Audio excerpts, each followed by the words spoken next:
Deep in the rainforests of Indonesia, there exists a people whose bodies tell stories that words cannot capture. The Sakuddei, guardians of traditions so ancient, they predate written history. Every mark on their skin holds power. Every tattoo is a bridge between the living and the spirit world. But what do these sacred symbols actually mean? And why are they vanishing before our eyes? Welcome back to our channel, where we uncover the hidden stories of indigenous cultures around the world. Today, we're traveling to one of the most remote corners of Southeast Asia, the Mentawai Islands of Indonesia, home to the Sakuddei people.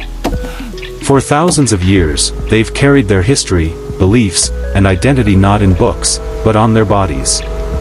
These aren't just decorations. These tattoos are spiritual armor, social records, and cultural encyclopedias etched into flesh. By the end of this documentary, you'll understand why these markings matter, what each symbol represents, and why preserving this knowledge might be more urgent than you think.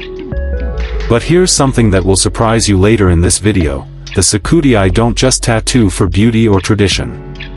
There's a specific moment in their lives when refusing a tattoo could mean social isolation, or worse. We'll reveal exactly what that moment is, and why it's considered a matter of survival. Stick around. Let's start with the basics. The Sakuddei are one of several indigenous groups living on Sakuddei Island, the largest of the Mentawai Islands, located about 100 miles off the western coast of Sumatra.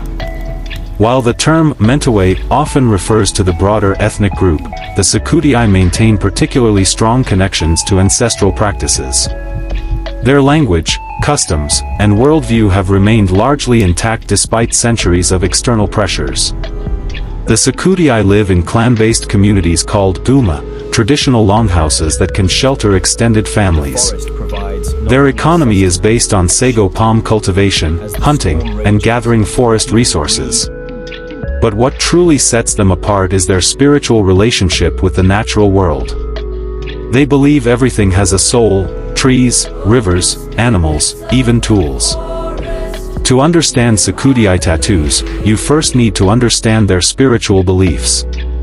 The Sakuddei practice what anthropologists call animism, the belief that spiritual forces inhabit the physical world.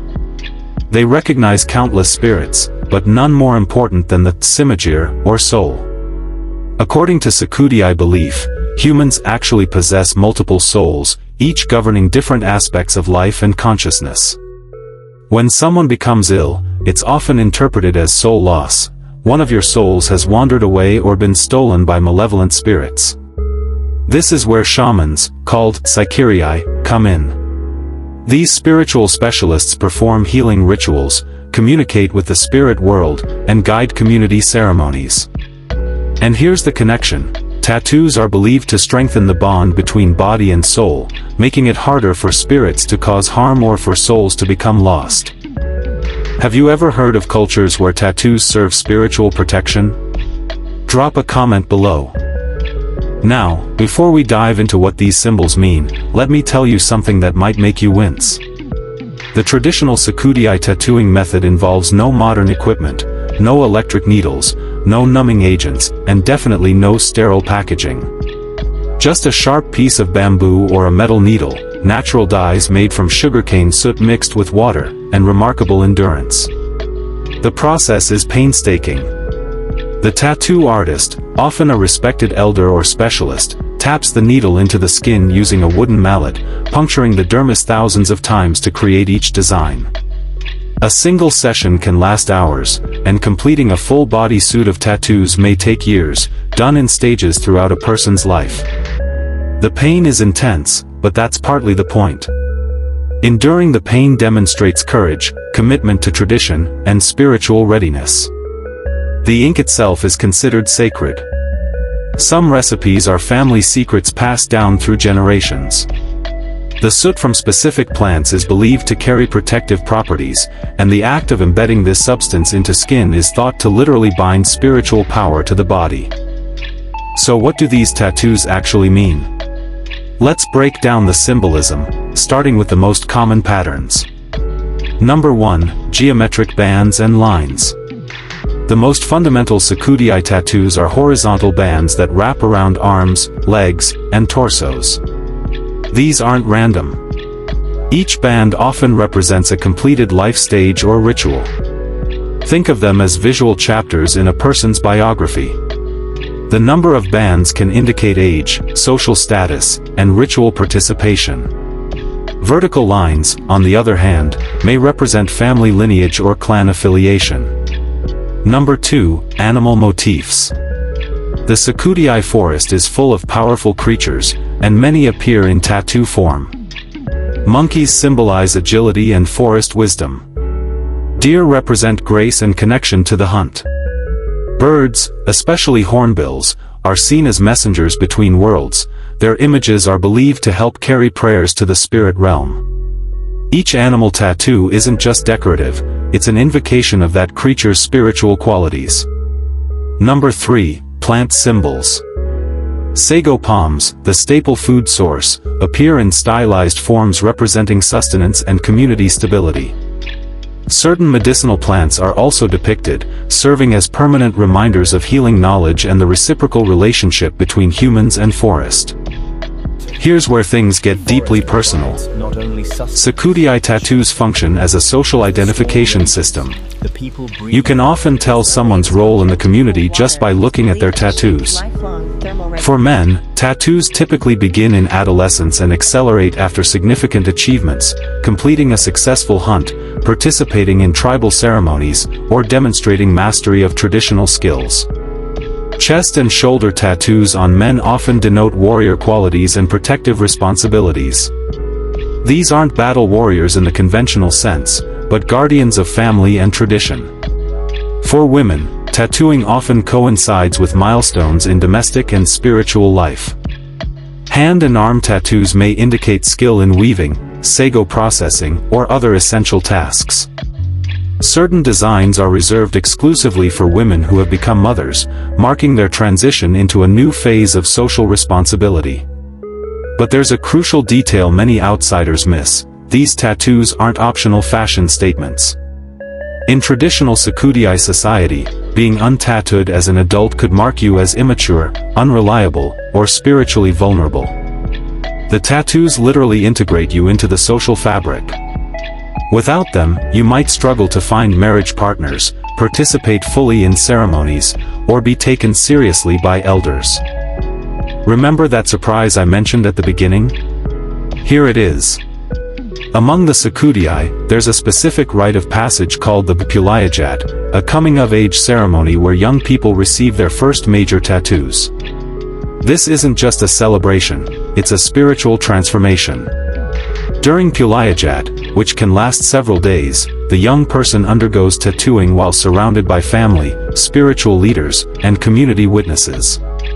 The process is accompanied by chanting, offerings to spirits, and strict dietary restrictions. The person receiving the tattoo must demonstrate stoic endurance. Crying out or flinching too much can be seen as spiritual weakness. Here's the critical part: refusing this ceremony, or failing to complete it, historically meant being viewed as unprepared for adult responsibilities. In a society where community cohesion is essential for survival in a challenging environment, this could lead to genuine social isolation. You might not be chosen for important communal tasks. Marriage prospects could diminish. Your voice in community decisions might carry less weight. This isn't about cruelty, it's about a cultural system where visible commitment to tradition ensures everyone can trust each other when survival depends on cooperation. The tattoos are proof that you've earned your place. But the Sakuddei tattoo tradition goes even deeper than social identity. These markings are believed to serve you beyond death. According to traditional beliefs, when a person dies, their soul must journey to the afterlife, a realm where ancestors dwell.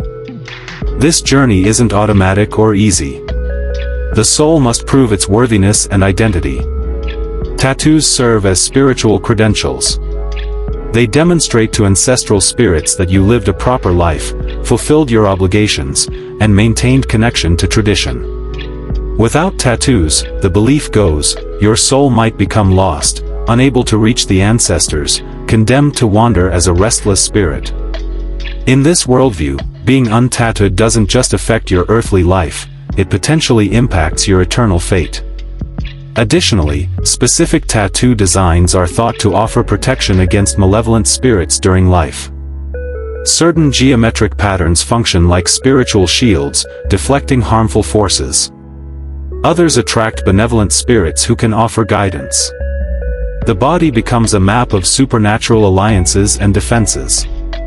Think about that for a moment, your skin as both identity card and armor, serving you in this world and the next.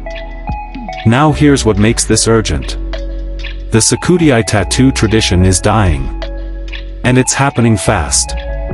Since the 1950s, external pressures have accelerated cultural change on Sakuddei Island. Government assimilation policies encouraged indigenous groups to abandon traditional practices.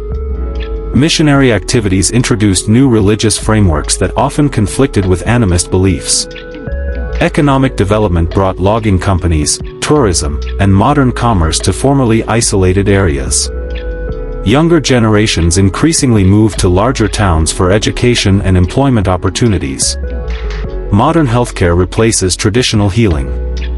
Indonesian national identity competes with ethnic identity. And crucially, very few master tattoo artists remain.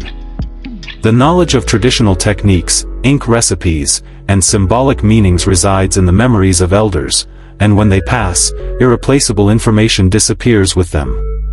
Some estimates suggest fewer than 20% of young Sakuddei receive traditional tattoos today.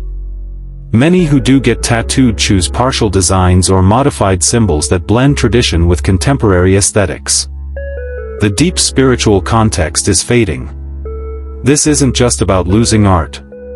It's about the erosion of an entire knowledge system, botanical medicine, spiritual ecology, social organization, all encoded in these patterns. What can be done to preserve endangered cultural traditions like this? Share your thoughts. But there is hope. In recent years, both Indonesian and international organizations have recognized the value of Sakuddei cultural heritage. Documentation projects are underway, recording oral histories, photographing tattoo designs, and training younger community members in traditional arts. Some Sakuddei communities have embraced cultural tourism as an economic strategy that values rather than erodes tradition. Visitors who approach respectfully and contribute economically can provide incentive for young people to maintain ancestral knowledge. Revenue from cultural demonstrations and homestays help support traditional lifestyles.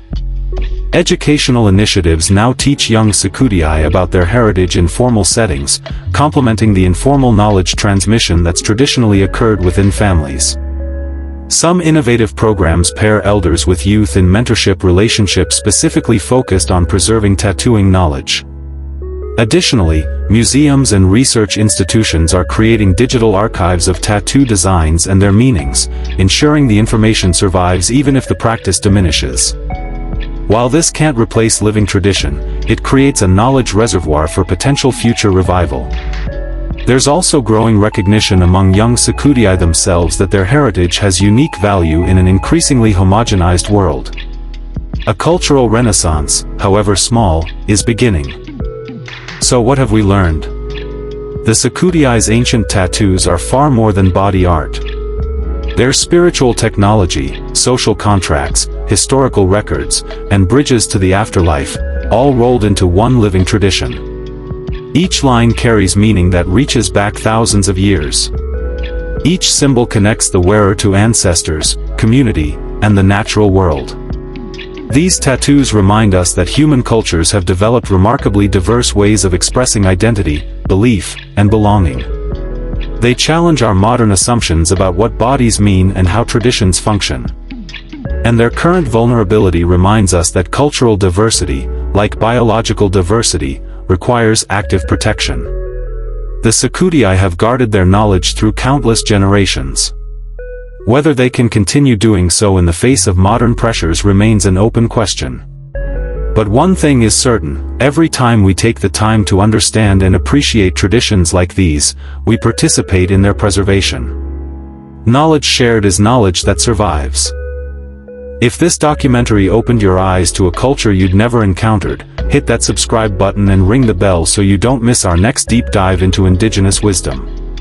We're exploring hidden traditions from around the world, and your support keeps these stories alive. Drop a comment right now. What surprised you most about Sakuddei tattoo traditions? And which indigenous culture should we cover next?